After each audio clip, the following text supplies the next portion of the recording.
Tout le monde, nous avons mis en place un nouveau format, plus court, plus clair et plus percutant. Un Flash Info Finance pour aller à l'essentiel et pour ceux qui veulent aller plus loin. Une newsletter journalière détaillée par mail est désormais disponible.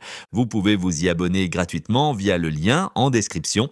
Allez, sans plus tarder, place à notre journal Flash du jour présenté par Awa et moi-même. Bonsoir à tous et bienvenue dans Gfinance UMOA Market, votre rendez-vous quotidien pour décrypter les marchés, du monde à la BRVM. Bonsoir Awa et bonsoir à nos auditeurs. Une journée intense sur les marchés mondiaux, avec Wall Street qui consolide ses records. Absolument Ahmet. Le Dow Jones progresse de 0,66%, le Nasdaq 100 de 0,85%. Tous les regards sont tournés vers la Fed qui devrait baisser ses taux de 25 points de base ce jeudi. Les indicateurs économiques américains sont encourageants, confiance des consommateurs et marchés immobiliers dépassent les attentes. Et la tech brille avec les résultats de Microsoft, Alphabet et Meta attendus cette semaine. Côté devise, l'euro-dollar progresse modérément à 1,1660$.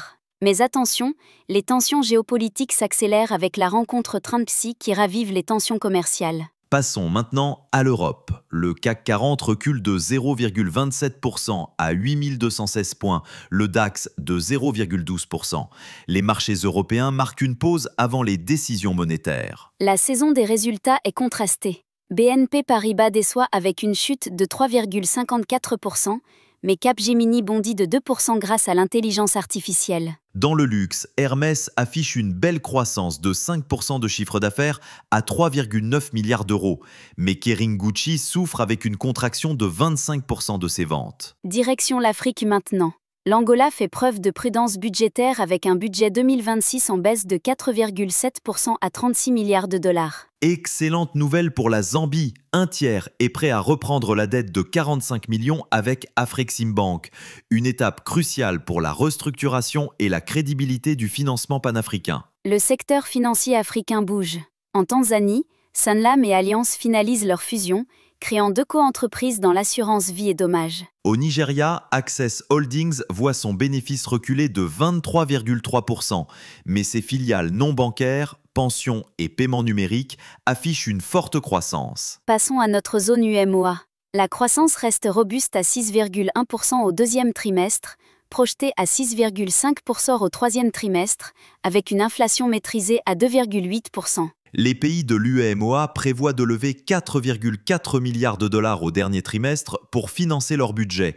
Ils ont déjà mobilisé 126 milliards de CFA via les adjudications de titres. Le gouverneur de la BCEAO rassure, pas de crise de la dette dans la région, avec un ratio dette sur PIB de 58,7%. Mais il appelle à la vigilance. Belle opération au Sénégal. Sounou Group acquiert la B6, filiale de BNP Paribas qui devient Sounou Bank Sénégal. Une relocalisation notable du capital bancaire. Et maintenant, zoom sur la BRVM ce mardi 28 octobre. Le marché affiche une légère baisse, mais l'activité explose avec un volume en hausse de plus de 600%. Les indices reculent légèrement. BRVM Composite moins 0,19%, BRVM 30 moins 0,41%, mais les performances annuelles restent solides, plus 23% pour le composite. Côté sectoriel, la consommation discrétionnaire s'envole de 4,68%.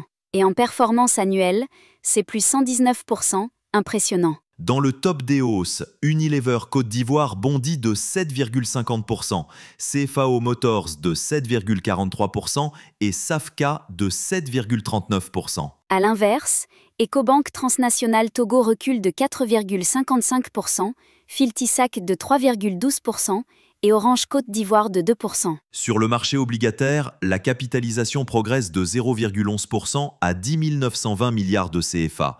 L'activité reste modérée, mais certaines obligations enregistrent des échanges significatifs. Voilà qui conclut notre édition du jour.